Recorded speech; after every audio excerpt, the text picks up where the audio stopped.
guys, welcome back po muli sa ating Darlene na John. Our YouTube channel is all about top 10 that discuss everything and every topic. Syempre, there is a lesson. And that lesson is you can apply based on your life and also you can share with your friends, families, relatives, at kahit sino ka man. And to this video guys, I want to share with you ano yung pinakapatok ng negosyo ngayong 2024. So stay tuned lang kayo guys, huwag po kayong aalis para wala po kayong mamiss. So here we go po, ito yung ating nasa top 10 list na kung saan pwede nyo pong itry ito, itong 2024 na darating. Nang sa ganon, meron din kayong maumpisang negosyo. Okay po, so ang business the best yan. Para sa ganon, meron tayong pan-sustain sa ating mga panggastos. Okay? Samahan nyo ko guys. Okay, wala po kayong gagawin kundi makinig. Siyempre at the same time, pwede nyo po itong gawin in action. Siyempre. Okay po, ito po yung ating nasa top 10 list na kung saan pwede ka pong magsimula sa maliit na puhunan. Ito po yung tinatawag na butika business. Alam naman natin ang butika business, ito po isa sa pinakasosyal na butika at pinakasosyal na negosyo sa buong Pilipinas. Ayan. Pagka pumasok ka sa mga butika business, nakikita nyo naman talagang sosyal ang dating, di po ba? So ngayon, magkano ba ang pwede nating capital dito sa butika business? Alam naman natin pag sinabing butika o pharmacy business, malaki talaga ang capital na to. At totoo naman po yun. Pero dahil dito sa atin, meron tayong promo na 33,000 lang guys. Butika business owner ka na. So, ikaw lang maghahanap ng pwesto mo kung saan mo ilalagay. Kami na bahala sa FDA license mo at saka sa mga medicines mo.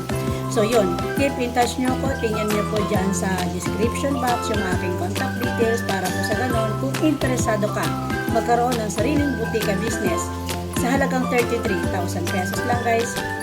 Just call my name. Yan. I will assist and happy to assist you. Okay, ang butika business po natin, nandiyan po lahat ng branded, generics, herbal meds, mga organic, etc. So, lahat po nandiyan na. Basta guys, pwesto lang po ang hahanapin mo at syempre, hihingihan ka namin ng ilang requirements. Number 2 po na magandang maging negosyo po. Ngayong 2024, syempre, ang hindi mawawala sa mga Pilipino ay ang bigas. Ayan, bigasan po is number 2 na aking nasa list. Dahil yan po ay talagang essential tulad po ng butika.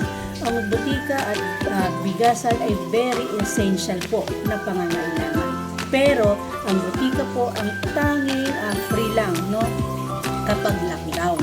Hindi pwedeng ipasara kasi nga po yan ang napaka-essential kapag merong mga cases tulad ng COVID. So yan ang number priority natin ng negosyo, dapat ang butika business kasi number 1 din po yan na kailangan ng ating family o ng mga neighborhoods.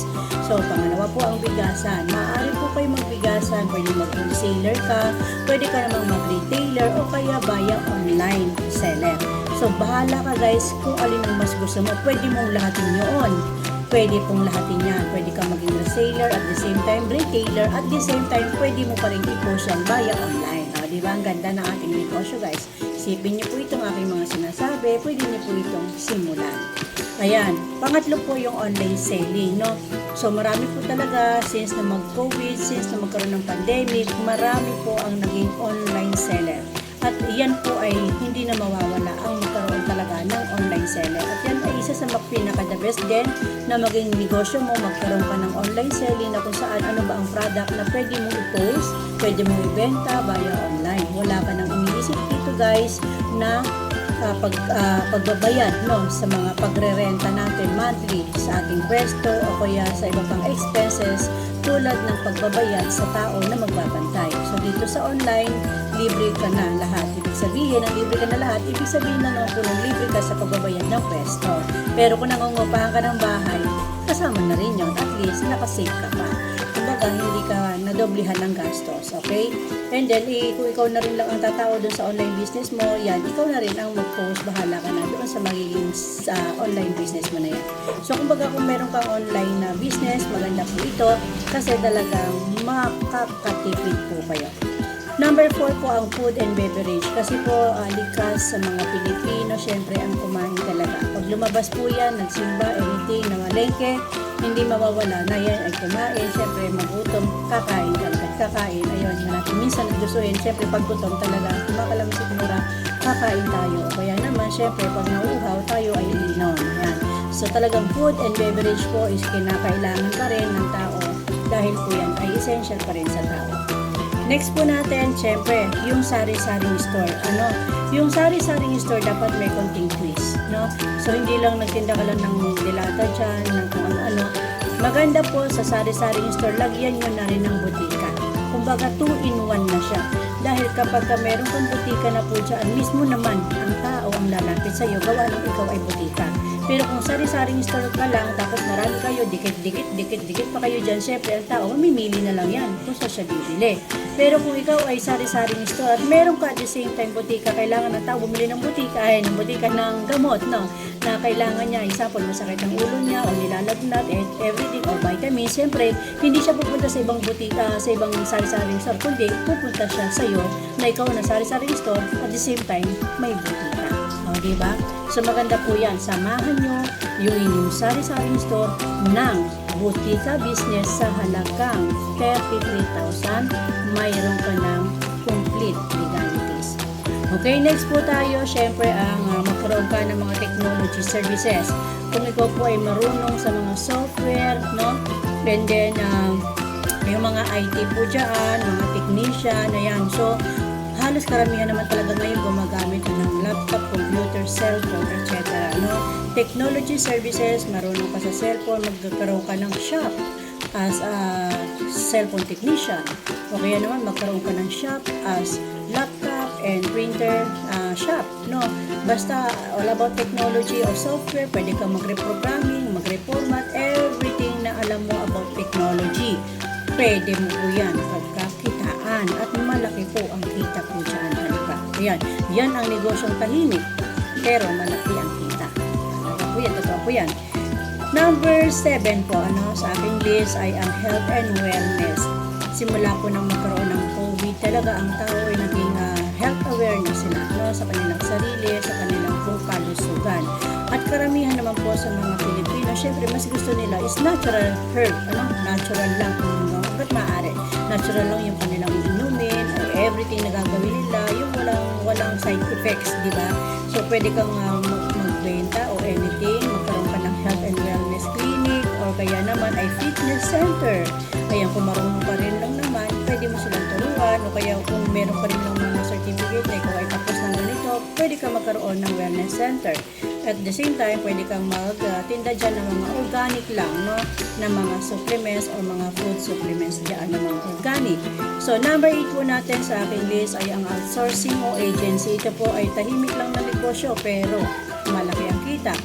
What do you mean by outsourcing? Ito po yung mga tinatawag na agency. Halimbawa, digital agency po ito, meron kang mga clients, at the same time, meron kang mga employees. Ikaw lang naghanap ng clients, at tapos meron kang mga employees na gagawa doon sa mga trabaho na ibinigay sa iyo ng client. Ang tawag po doon, outsourcing, So, maganda po ito sa isa sa mga magandang negosyo na talagang magiging patok po ng 2024. At number 9 po sa aking listahan, syempre po ang dropshipping. Ang dropshipping po yan ay hindi mo kailangan ng malaking kapital dyan. Meron nga po free capital lang na pwede kang kumita po dyan. Parang negosyo mo na ikaw lang ang nagmamaniobra, nagmamanage, pero wala kang kapital, wala kang pesong binabayaran, wala ka pang other expenses na kinakailangan bayaran din.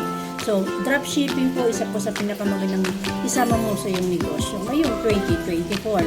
And then, the last but not the least po, pwede po yung mga DIY products. Mag-isip ka ng something na kung saan yung DIY na yan, magpapaturo sila sa iyo o bibilhin nila sa iyo yung DIY na yon. And then, pag yan nagustuhan yung mga DIY mo, maraming syempre mag-a-avail po niya parang katulad yan sa sabon, di ba? Sa sabon, pwede kang gumawa ng up to 17 liters daw of soap. Bibilin mo lang yung ganito mga ingredient, etc. DIY po mga yon, So, kayo po, isip po kayo ng isang product sa DIY na kung saan bibilihin na lang nila sa iyo. Bahala ka na kung anong package ng inclusion ng DIY po na yun. So, ito yung mga 10 list na nakita ko ngayong 2024 na sa aking pag-aaral, sa aking pagsasaliksik, ay siguradong papatok po ngayong 2024. Thank you so much guys sa pagpapanatili nyo hanggang sa last na ito. Pakishare na lang po sa inyong kaibigan, sa ating mga kapitbahay, sa kahit sino pa man. Pakishare na lang po ng videos po natin na to. Nang sa ganon, magkaroon na rin po sila ng idea ngayong 2024 kung ano po ang kanilang gagawing negosyo. Ayan, huwag po kayong mawawala sa susunod kong mga video. See you guys on our next video.